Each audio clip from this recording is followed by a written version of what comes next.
Komið sæl og verið velkomin í fyrsta þáttinn af Spjalli með Akkur. Ég heiti Alexander og þáttastjórnandi, en Akkur greiningaráðgjöf útgefandi þáttarins.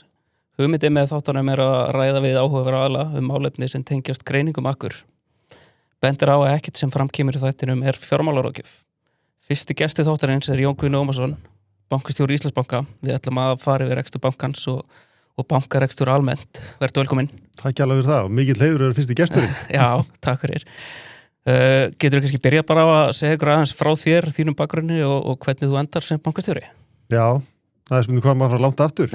Já. Ég fæddur uppalinn í Garðabænum og fór svo í Versló í framhaldsskóla.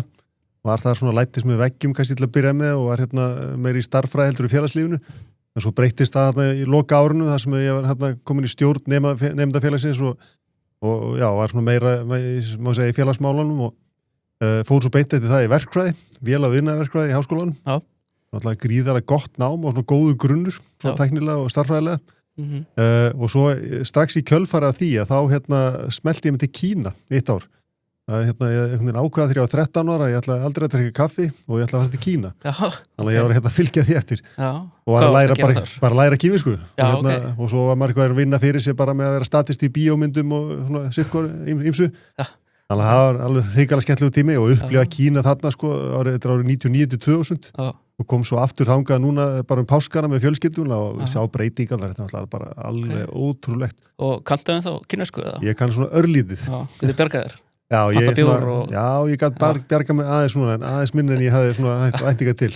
Okay. En svo svo fór ég samt að vinna eftir það bara hjá Íslandsbanka árið 2000 og var þar í 2 ár, fór svo út í nám til Bandaríkjanna í fjármálaverkfræði í Georgia Tech í Bandaríkjunum og svo var ég að vinna 1 ár í Boston sem svona ráðgjafi og þá þvælast bara allar vikur ykkert í mismunandi banka í Bandaríkjunum til að veita ráðgjöf, svona var þetta í átstýringu og kom svo aftur 2005 og var það á svona kaupliðinni að fjármagna kaup erlendis aðala og sambankalán og annað slíkt og færið mér svo í fjárstýringu 2008 á því herrans ári. Já. Og þú eru nóg að gera þá. Já, heldur betur. Það var svona að reyna að afla fjár og það gekk eitthvað en ekki nógu vel. Já. Og svo tók ég við fjárstýringunni eftir hrunið og var svo fjármálastjóri 2011 og náttúrulega tók hann þátt í þessu með skemmtileg uppbyggingastarfi sem átti sér stað þá. Já. Og var svo bankastjóri fyrir rúmum 2 árum síðan. Já, ok.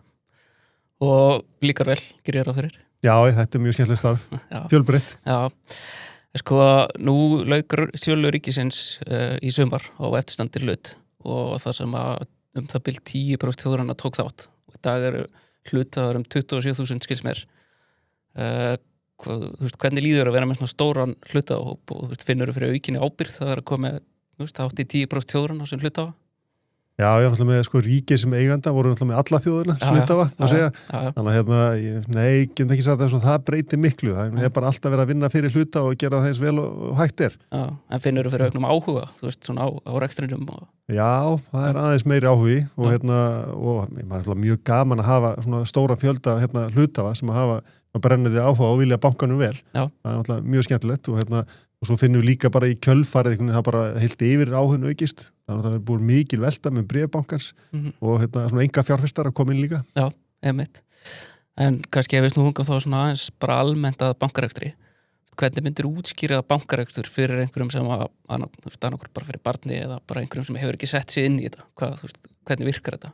Já, ég fór einmitt í Versló daginn. Ég var beðin að koma þær í einn bekk og aðeins segja frá bankanum og þannig ég er í örlítið læfingu og þá fór ég alltaf í þetta bara bankin alltaf fyrst og fremst, má segja grunn hlutverkið er að taka fé frá almenningi almennt í formi innlána eða skuldabréfa og lána áfram til góðra verka og þetta sem er ensku kallað maturity transformation, það sem er að taka stutt innlán og lána til langs tíma. Já. Og það er svona grunn hlutverk bankans og geta staðið vel undir því og alltaf lánað í góð verkefni og eitthvað sem er góð lán og ítir undir svona góða hluti í þjóðfélaginu. Já. Og svo blandast inn í þetta náttúrulega mjög margir aðrir þættir eins og miðlun og fyrirtækjaráðgjöf og greiðslumiðlun. Já. Heilt yfir. Einmitt.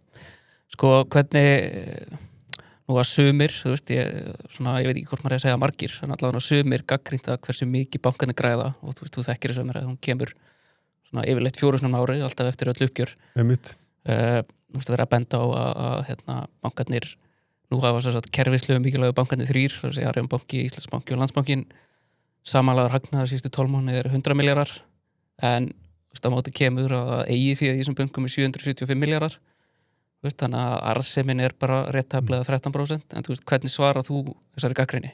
Já, nákvæmlega þennan átt, það er gríðarlega mikið eigið fyrir sem bundið í bönkunum og svona hlutvarslega tölvöld meira heldur en erlendis, til dæmis við horfum bara eigið fyrir á móti heildar eignum. Já. Þetta ekki vera vikta með áhættu vikta, þá eigið fyrir hlutall íslenskra banka svona 11-12%, kannski 5-6% í Evrópu. Vóna hlutfallið. Já, vóna hlutfallið, já. Þannig að það mun meira má segja gæði og það meira eigið fyrir í íslensku bönkunum heldur en erlendis. Og það að vera með svona gríðarlega mikið eigið fyrir sem að þarf til að bara tryggja öruggan og stöðuga rekstur og náttúrulega það þarf að vaksa líka, við getum stutt bara atvinnulífið, bara í frekari vexti. Þá þarf að ávaxta það þokkalega og almennt erlendis þekkist svona, það nú flestir norræni bankar svona 10-15%.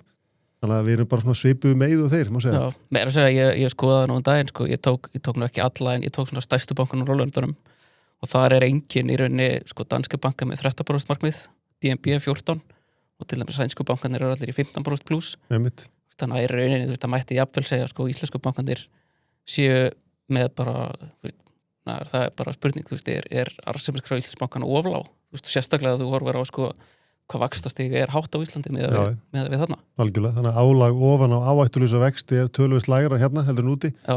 Þannig að ég held að við getum alveg sagt að það sé tiltölulega hófstilt. Já, og ég meina einhver getur sagt að það sé hreinlega bara oflátt, en það er ekki allir sammála á því. Það er ekki vinsælt take, svo ég fá að sletta. En kannski aftur, með ríkið, nú þegar ríkið ekki lengur hluthafi, breytist sér fyrir að til dæmis áhættu vilji eða einhvers konar áherslur í rekstri að það breytist eitthvað tengslu við það? Ég held að við höfum alltaf síðustu árun hort bara fram hjá hverju hluthafi og reynda bara huga rekstrinu eins og vel og hægt er. Hafandi sagt að, það er nú alveg svona aðeins auka má segja kraftur og það er svona stemning í kringu það að hafa sérstaklega bara líka að klára þetta svona vel þetta verkefni. Já. Að ríkið seldi sinn hlut í bankanum og það er svona, við höfum aðeins verið að þróa það áfram. Bankin hefur gríðarlega varfærin hingað til. Við ætlum klálega viðhalda sterkum áhættu kúltúr, en á sama tíma stíga aðeins kannski skýra fram og taka þátt í svona stærri verkefnum og taka ykkur áhættu bara á mjög varfærin svona vandaðan hátt. Við fengum samþykkt í sumar kaupaukakerfi fyrir starfsfólk. Já. Og þannig að það hjálpa líka svona bara að keyra og það sé bara búið að samstilla árangur starfsfólks eða hag starfsfólk við hag hluthafa. Það er eitthvað sem við hlökkum til að setja í loftinu fljótlega. Já, ok.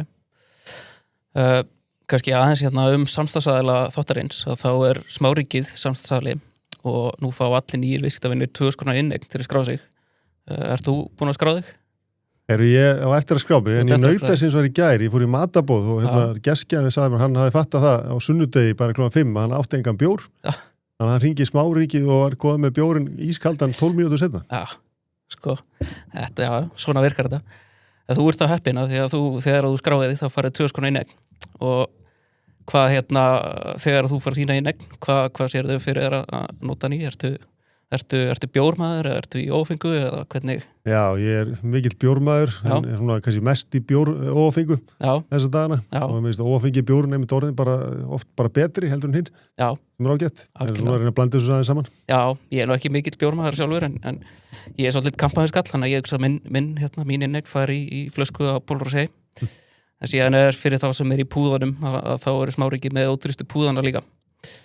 En mér langar aðeins að ræða við verðlagningu Íslandsbanka og þetta svo sem á við Arion banka líka og Kviku og einhverju leyti að nú er bankin ég svo að Akkur gaf út uppfært verðmat sem kom út bara í morgun, þetta er tekið upp á mánudegi til almennings og í dag er bankin metin á svona það bil 9 sinnum hagnað þessa árs með við mína spá sem að þýðir rauninni hvað svona 11% arðsemi með við það. Hann er metin í rauninni bara á einu sinni eigið fé á meðan á norræni bankar, þessir stóru bankarnir þar að segja, þeir eru metnir á kannski 10-11 sinnum hagnað og 1,4 sinnum eigið fé að meðaltali. Hvað finnst þér verðlagningu á Íslandsbanka þegar horfir á þetta til samburðar? Já, það er svona kannski, þetta er aðeins svona vandansett, maður kannski ekki hafa alveg stíða skoðan á hvað er rétt gengi Heldum meira það segja bara fjárföstum, bara hvað í vændum og hvað þeir mega vona og svo þeirra meta og bara hvers mikils virði það, má segja. Já. Þannig að við horfum til þess náttúrulega, við erum núna með þess að 10% arðsemismarkmið, en sögðum núna í Q3 uppgjörinu að við ætlum að endurskoða það og munum kynna til leiks núna í Q4 uppgjörinu. Já. Þannig að við munum bara sjá bara hvað kemur þar fram. En heilt yfir, það sem er náttúrulega mjög athyglisvert bara að horfum heilt yfir, það voru gríðarlega breytingar hjá evrópskum bönkum. Þeir voru mjög lágt metnir lengi, voru náttúrulega lengi með 0% vexti alþjóðlega og afkoman svona bara bærilega en hefur snar batnað núna allra síðustu árum út af einmitt hærra vaxtaumhverfi. Og svo eins og evrópski bankar margir hverjir, bara með meiri gírun og heldur en íslenski bankar geta þannig sennilega kreist eitthvað meir út úr arðseminni. Já. Þannig að þetta velti náttúrulega mikið á því bara hvernig arðsemin liggur, bara setja á þessi multipúl, price to book. Það fer náttúrulega mjög mikið eftir arðseminni. Já, nei, ég svo sem bjóst ekki við að þú myndir hafa sterkar skoðun á genginu. Mátti reyna. En það mátti reyna. Ok, við tölum þá kannski bara aðeins rekstrin í dag. Hvað heldur fyrir vöku núna? Hverju hefur mestar áhyggjur af? Já, þessi dana. Ef þú liggur andaka, hvað ertu að hugsa um? Einmitt, það er nú reyndar, ég hef nú almennt mjög gott með svefn sem betur verið. Það er gott. Það er bara fjölbreytilegt, það er svona eftir hvað er í gangi og hverju tíma og það er ekkert sérstætt akkurat núna, getur sagt. Okay. En maður náttúrulega horfa allins bara út frá atvinnulífinu, bara við segjum alltaf við erlenda fjárfesta í Íslandsbanka, fjárfesta bara í íslensku atvinnulífi. Já. Og bara nokkuð ágætis árferðið framundan, þó að sé alveg blikur á lofti. Þannig að þetta er ekki svona einhver flugveldasýning og heldur ekki niðursveifla. Þannig að þetta er svona einhverstað þarna bara mitt á milli. Svona mallar svolítið, má segja, aðgerið. Þannig að það er eitthvað sem maður horfir mest til, ef maður sér eitthvað svona veikleika þar, það er náttúrulega sem að veldur manni. Og svo er eitt sem maður er svona alltaf hugsandi og er svona líka, það er náttúrulega þessi svik, bara tölvusvik, bæði hvert viðskiptavinum og svo sem hætta í bönkunum. Já. Það er eitthvað sem er náttúrulega lagt alveg gríðarlega mikið í til að verjast. Já, svo sem ekki beint svik, en við sáum náttúrulega dæmi daginn með einhverja veikleika í kerfinu hjá RB. Nefnitt. Jú, það var klálega svik. Já, jú, þetta er það svik, já. En hvað ertu þá ánægðast með í rekstrinum svona undanfarið? Þessa dagana? Já. Heilt yfir hefur gengið mjög vel þvert á einingar hjá okkur. Einstaklega í sviðinu þá erum búin að vera að setja mjög mikið í appi okkar og bæta það og vera alveg bara mjög gott og voru líka mjög fljóta að bregðast við núna gengisdómunum og koma út með nýja vörur sem henta vel fyrir viðskiptinni. Í viðskiptabakkanum sem eru lítil og meðalstór fyrirtæki þar hefur reynda verið mjög mikill gangur og verið að sjá það sem er núna kannski mest í gangi eru bílaleigurnar og fólk sem er að kaupa bíla fyrir áramótin og við erum stór þar þannig að það er búin alveg brjálað að gera þar.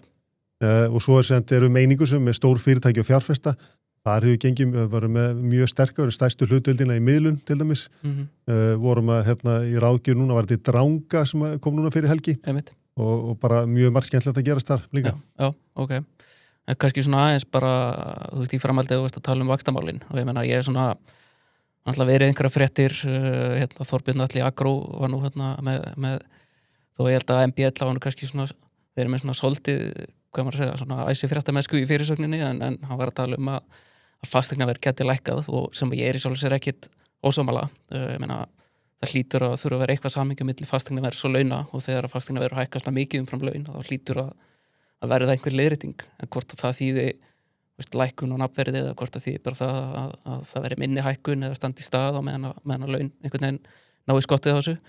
Það var að koma í ljós en hvað áhrif hefði einhvers konar lækkun fasteignaverðs á rekstur bankans og hversu mikil þarf lækkun að vera til þess að þetta verði meaningful að þetta hafi einhver verulega áhrif á reksturinn. Já, hún þarf nú að vera ansið mikil. Það já, okkur er meðaltals veðhlutfall í húsnæðislánasafninu minnum er rétt 60%. Þannig að það má mikið breytast til og það er meira sér svona meðaltali svona sögulega, þannig að það er ekki einu svona með nýjustu verð. Nei, er það þá með að við bara upprunaleg láni er veitt eða? Nei, það er fyrstu 1-2-3 árin og svo er tekið svona meðaltal af fasteignamati. Þannig að það er ekki mikla ráðgjöf þar og svo er náttúrulega verktakar sem er að byggja sérstaklega íbúðir og þar eru við okkar lán er þá kannski upp í 500-600 skall fermeterinn, eitthvað fleis. Þannig að eitthvað sem er að selja á 1,1 miljón fermeterinn, þá er hans mikið borð fyrir báru. Þannig að það er ekki þess að við sjáum mikla taps á þetta. Nei, þar. Þannig að þó er henni, þó við fengjum 20, jafnvel 30% lækkun á nýbyggingum, þá erum við samt vel fyrir að virkar þröskuld. En það væntanlega kæmi samt, þyrftu að færa einhverja varúðarfærslu væntanlega, en þó er raunverulegt útlánatap á endanum því væntanlega lítið sem ekkert. Já, algjörlega. Já. Ok. Ef við förum aðeins í svona M&A og capital allocation, nú hafið tilkynnt fyrirhugaðan samruna við Skaga eða kaup á Skaga, við kallaði það líka, og einhverju fjárfestar hafa gagnrýnt þetta og sagt kaupir að vera ofhátt. Hvernig svarar þú slíkum gagnrýnsröddum? Já, það er þetta gagnrýn sem við heyrum mest að sjálfsög ekki endilega kaup verið svo hátt, heldur eiginlega meira að það sé svo mikið virði í okkar hlutabréfum. Já, og það var kannski svona follow-up, í rauninni að verðið á bréfum Íslandsbanka hafi þá verið kannski lágt í dílnum, Já, og það er enda mjög ánægilegt að heyra fjárfesta hafa þá skoðun. Já. En það er eitthvað sem við bara tökum alvarlega, þurfum bara að hafa með í okkar mati. En það sem við sjáum í þetta er svona stærsti hluta reksturinn, þetta er tryggingarekstur og við höfum lengi haft augun á því, hinir tveir samkeppnisaðilum á segja stóru komin í tryggingarekstur og við teljum að það sé eitthvað sem myndi nýtast vel og myndi passa vel með okkar rekstri, bæði í vörn og sókn. Þannig að sóknin út frá bara að fá að geta bóðið viðskiptavinum og fá að fengja fleiri og svo líka varið okkar viðskiptavinni. Það er svona heildarsvítuna. Þannig að það ætti bara að falla mjög vel saman. Svo er eignastýring sem að þetta myndir styrkja okkar eignastýring og það er svona, má segja, svolítið massa business. Þannig að það er bara eflir þá einingu, klálega. Og svo myndum við að nýta það besta má segja úr fjárfestingarbanka hlutanum, bara að styrkja menninguna ennþá báðum megin og gera ennþá öflugri fjárfestingarbanka. Við erum stærsti fjárfestingarbanki landsins, banka hjá okkur, við tökum svona heildartekjur bara af því, þannig að með þessu væri að styrkja hann ennþá frekar. Þannig að það er alltaf sem við sjáum svona heilt yfir og hvað þetta sé að gera fyrir fyrirtæki til lengri tíma séð. En varandi skjótinni með tryggingareksturinn, eru þið að ná einhverju fram með þessu sem þið hefðu ekki getað náð til dæmis með samstarfinu sem að var byrjað? Já, við talum með þessu fyrstilega að vera að tryggja líka til framtíðar. Það er svona samstarf náttúrulega, það sé gríðarlega gott, þá getur að breyst með fólki og annað slíkt, það getur útilokað það og náttúrulega ná miklu meiri samþættingu. Og þannig að við metum þarna að samlegð í þessum hildar samrunanum væri svona virði samlegar væri svona byrjunni 15-20 miljardar. Þannig að það bara með því að og það náttúrulega ná bara og kostnaðarliðinni samþættingu bæði í sölu og líka í svona stóðeiningum og það er eitthvað sem það er svona virði sem að vera til fyrir hluthafa. Já, ok. Svona með var þetta fjárfestingarbankastarfsemina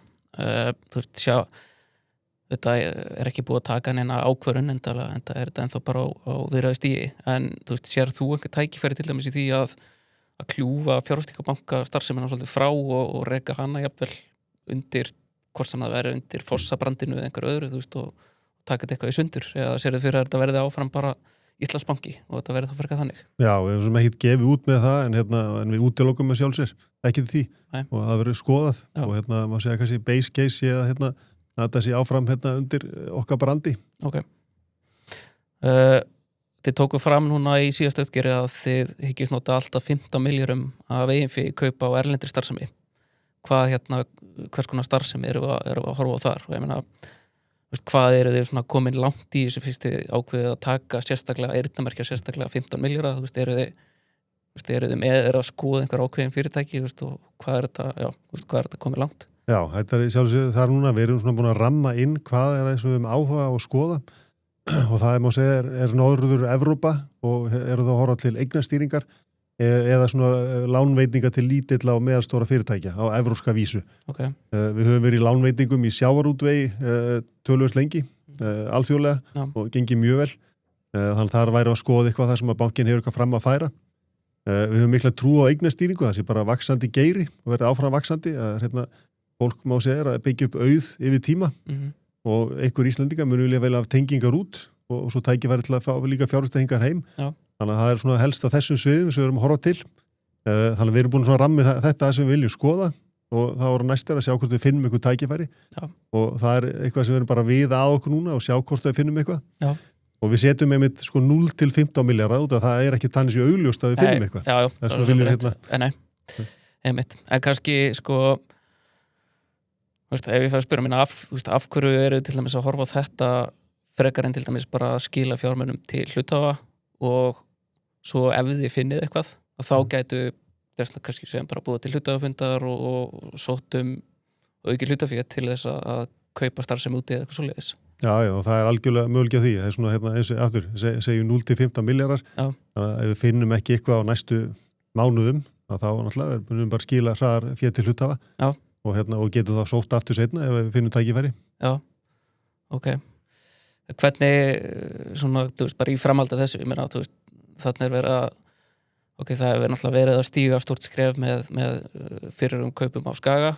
Veist, þetta er svo sem ennþá bara í skoðun var þetta erlendistarfsemi en hvernig meti þið og stjórnin hvernig er umboð stjórnar til þess að fara í svona stórar ákvarðanir þegar að svona hvað ég segja, þú veist, það síðasti hluthafafundur var haldinn fyrir sölu ríkisins, þú veist, þannig að svona núverandi eigendur að einhverju liti hafa svo sem ekki kannski geta kosið sína stjórn. Er það eitthvað sem að þið eru að hugsa um? Já, það er kannski meira stjórnar og bara hlutafa til að svara til það, en ég held að almennt sé nú bara stjórnin hótið þessa með að þau eru að störfum, að þá bara hugja því að gera það eins best og mögulegt er. Já, ok. Sko, varandi capital allocation, ég er svo sem ekki með nógu gott íslenskt orðið yfir þetta og tiltæki, ráðstöfum fjármagns. Nú er ég bara að spyrja þig, þú veist, ekki bankan, þú veist, hvað horfið þú til fyrir að ákveða hvort þú ert að fara í ytri vöxt, arðgreiðslur, kaupa einbréfum og svo fara með þessu, hvernig horfið þú á þetta? Þetta er hlaðvörð. Já, það er náttúrulega, sko, spurning númer 1 er náttúrulega bara hvernig er hluthafa best varið og það er náttúrulega að við förum í erlendu, við erum að skoða vöxt í erlendu sambankalánum og það er náttúrulega viljum við að arðsemi, svona netto arðsemi að slíku lánum sem bara vel yfir þeir arðsemiskröfur sem er gert til bankans. Já. Þannig að ef við sjáum það, þá er þetta tækifæri og býr til virði fyrir hluthafa. Þannig að það er, og sama náttúrulega færum í ytri vöxt erlendis, þá þurftum við að sjá að arðsemi væri töluvert og náttúrulega, og það er líka meira á þetta, þannig að þá þurfti arðseminu vera töluvert yfir því sem er gert til okkar eigin bréfa. Þannig að það er svona kannski að fyrsta sem horft. Já. Svo náttúrulega líka hort til bara svona, má segja, vöxt og framgang fyrirtækisins. Þú veist, eins og þetta bæta við tryggingum, það bara styrkir okkur og eflir og brekkar vöru frambáðu og varðið þjónustu við viðskiptavinni og má segja, meiri breyti í arðseminni undirliggjandi rekstri. Og saman náttúrulega værum að skoða eitthvað erlendis, þannig að þetta er svona sambland það þessum þáttum. Já, ok, en bara svona að því ég spurði þig náðan hvað þið finnst verðlagningu bankans. Nú erum við náttúrulega búin að vera duglega í endurkaupum og eiginbréfum og voruð að tilkynna einmitt bara síðast í morgun áframhaldi endurkaup, þannig að maður svona gæti lesið milli línana að allavega ykkur finnst bankin ekki vera of háttmetin á meðan þeir eru að halda áfram endurkaupum. Það er mitt. Kannski framtíðin aðeins, ef við horfum svona, við horfum aðeins lengra en bara næstu 12-24 mánuðir, hvernig sérðu rekstur bankans þróast? Hvað, svona stóra myndin? Já, þannig að kannski við erum búin að nefna þessi ytri vaxtatækifæri sem við erum búin að fara yfir, þannig að við horfum kannski bara innan bankans sjálfs, þá er svo sem áframhaldið bara vöxtur heilt yfir í öllum einingum og gera betur og betur fyrir okkar viðskiptavinni. Það er áfram mjög mikil fjárfesting í tækni, hvort sem við kemur appi eða netbanka og slíku. En svo náttúrulega erum við líka mikið að horfa til fjárfestingar í gervigreindinni og nýta hana bæði til að gera bankan skilvirkari og gera aukna þjónustu. Já. Og svo er þetta bara áframhaldið þróun á svona teilt yfir bara hvernig við sinnum viðskiptavinunum okkar og aukum um leið skilvirkni í bankanum. Já, ok. Nú, sko, ég myndist á þann að Akkur var að gefa út uppvært verðmat núna nýlega meðal annars á Íslandsbanka og þar er ég að gera ráð fyrir því að arðsemin muni aukast töluvert á næsta árum og síðan á jafnvægi svona í kringum 13%. Og það er þá í rauninni bara samblanda því að það er starra hagkvæmni og kannski alltaf að taka fram að í þessum tölum er ekki ráð fyrir samruna Íslandsbanka og Skaga. Heldur þetta er bara Íslandsbanki en bara það er starra hagkvæmni og kostnaðarhlutinni lækka. Þú veist að ná betri arðsemi með því að minnka þetta umfram EFI og ég er að gera ráð fyrir þetta síðan á jafnvægi einhverstaðar í kringum 13%. Hvernig slær það þig? Er þetta... Já, þetta aðeins vand svarað. Ég er bara náttúrulega mjög ánægð með þetta verðmat heilt yfir og mjög gott á að sést þetta bjartsýtur okkar hönd. Já. Eins og ég sagði, við erum núna með arðsemismarkmið til lengri tíma litið sem 10%. Það er þetta fyrir að arðsemi bankans ræðst aðeins að því hvernig vaxtaumhverfið er líka. Með mjög mikið að lausafé og lausi á safn og það þó að það sé eitthvað leiti í skuldabröfum sem getur verið til skams eða meðalangstíma að þá hefur samt vaxtastígi tölur áhrif en með að þetta vaxtastígi þá eins og ég nefndi á hann þá erum við að fara að skoða arðsemismarkmiðin og komum betur á því eftir Q4. Ok, þá erum við bara að bíða. Lána vöxtur nú en maður horfir bara frá 2017 þá hefur árlegur útlánavöxtur verið yfir 10% til heimila og svona 5-6% til fyrirtækja. Hvernig metur þú svona þessar horfur fram á veginn til lengri tíma? Er þetta... Já, svona til lengri tíma gerum við ráð fyrir að bankakerfið bara vaxi með hagvexti. Já. Og nafn hagvöxtur er kannski kringu 5-6%. Þá gerum við ráð fyrir að bankakerfið vaxi. Bankakerfið tildulega stórt, svipað eins og í Evrópulöndunum, meðan í Bandaríkjunum er miklu meira skuldabréfamarkaði. En við erum svo sem ekki að sjá endilega breytingu þegar áttina. Það kannski hefur aðeins líka með stærð markað að gera. Já. Þannig heilt yfir erum að gera ráð fyrir gegnum hagsveifluna að vaxa í takt við hagvöxt. Já, ok. Aðeins að spyrja þig svona bara almennt út í hlutabréfamarkaðin. Hvað ert þú með eitthvað hugmyndir hvað við getum gert bara til að auka virknina á markaðnum? Já, það var nú SFF stóð nú fyrir með Kauphöllinni mjög nýlega fyrir ráðstefnu nákvæmlega það. Já. Það komið margar góðar hugmyndir. Já. Allt var náttúrulega skattafslætti, sterkari aðkomu lífeyrissjóðana. Þeir komið meira inn í sjóði sem er kannski meira svona aktívari á markaði. Já. Og almenningu geti haft meira með sín svona lífeyrissparta að ráða. Já. Og þannig auka áhuga þeirra almennings á markaðnum. Já. Og svona sértækar vörur sem að geti svona hjálpa til við það. Þannig að það er mörg tækifæri í því. Já. Ég meina varandi þetta með lífeyrissjóðuna það er að segja, við tölum kannski sérstaklega bara séreignarsparnað. Ert þú hlynntur því að fólk fái kannski aukin ráðstöfunar rétt yfir þessum sparnaði sínum og fái að ráðstafa eins og til dæmis séreignarsparnaðanum meira í að fá að ráðstafanum sjálft? Já, ég held að vera alveg tækifæri að lega fólki að ráða allan að hluta af séreignarsparnaðinum. Já, ok.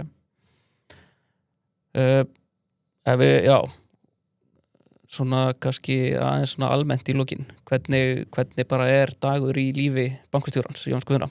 Já, hann er svolítið á hlaupum það má segja, þegar maður skoðar dagbókina fram í tíman, þá er yfirleitt svona 90% af öllum virkum dögum eru bókaðir eða frá morgun til kvölds. Já.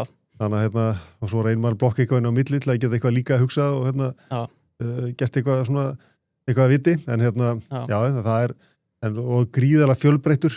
Það er eitthvað að fundum náttúrulega innan bankars í nefndum og öðru slíku. Þá er maður mikið að hitta viðskiptavinni og einna skemmtilegast þegar maður fer út á land að hitta viðskiptavinni og sjá svona mismöndi geira og sjá svona ástríðuna. Ég fór í mjólkurbú daginn sem gríðarlega skemmtilegt. Þannig að það er alls konar svona hluti sem er brjótaði dálítið upp og svo er eitthvað að viðburðum á kvöldi líka. Það er svona tengt viðskiptavinnum og annað slíkt. Þannig að þetta er bara heilt yfir mjög skemmtilegt starf. Já. Hvaða KPIs eða lykilmælikvarða ert þú að fylgjast með svona mest? Hjá okkur? Já. Það er undirliggjandi mælikvarði er arðsemi eigið fjár hjá okkur. Já. En svo er fjöldamargir aðrir, þannig að við erum með kostnaðar hlutall, eigið fjár hlutallinn átta og hvernig við erum að samsending eigið fjár.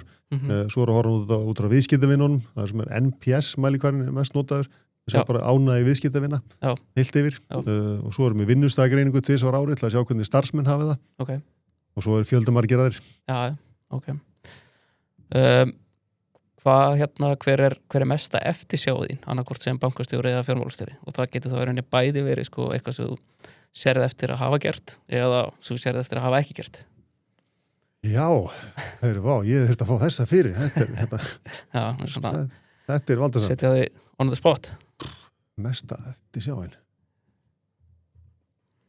Það er bara ekkert sem kemur hugan akkurat núna. Nei. Já, þeir eru gott með, ég hugsa bara með hérna, svaraðurum, hvort það sé eitthvað. Já, þetta er nú svona, við erum að detta hérna í lokinu á þessu. Já, kannski maður segja líka, maður hefur alveg gert mistök, en klálega í gegnum tíðina. En maður reynir að venja sig á því að eitthvað er ekki sko velta þessu upp úr því. Já. Og ég myndi sjá einhverju sem þú græðir ekkit á því, maður bara halda áfram og læra á mistökunum og horfa fram á einn. Já. Þannig já, þess vegna kemur bara ekkert upp í hugan akkurat núna. Nei. En það sett alveg klálega eitthvað ég fer að hugsa betur. Já, þetta kemur bara. Ef við förum aðeins tilbaka, þá langaði mig aðeins að spyrja út í við erum búin að tala samræðnu viðræður við Skaga. Nú fenguðu bréf frá Arion banka á sínum tíma, þess að róskaði eftir samræðnu viðræðum. Hvernig, og það sem það fór ekki lengra, en hvernig var það skoðað einhver alvöru eða komið aldrei til greina af ykkar hálfu? Já, við fórum vel yfir það og allt það sem þau lögðu, þau náttúrulega voru búin að vera að vinna í þessu ykkur tíma og búin að vinna með erlendur ráðgjöfum og annað slíkt. Þannig að við fórum vel yfir það og sjá hvort að okkur fannst þetta ólíklegt, bara út frá samkeppnisvinklinum. Já. En vildum fara mjög grúndið yfir það og það var svona ýmsa pælinga þar en ekkert sem við kannski sáum sem að breytti alveg þeirri mynd. Nei. Okkur fannst það bara það ólíklegt að væri ekki rétt að fara í vægferðina. Nei, ok. Þá er það eiginlega bara loka spurningin og það er bara, ertu með eitthvað skilaboð til hluthafa bankans? Já, heilt yfir bara bankinn í mjög góðu rekstri og náttúrulega mikil tækifæri í því að vera með umfram EIF upp á rúmlega 40 milljarða sem við getum náttúrulega nýtt til bara bæði vaxtar og til að skila til hluthafa á sama tíma. Já, ok. Þá bara fyrsta þætti af spjalli með akkur lokið og ég þakka Jóni Guðna kærlega fyrir komuna. Takk fyrir mig.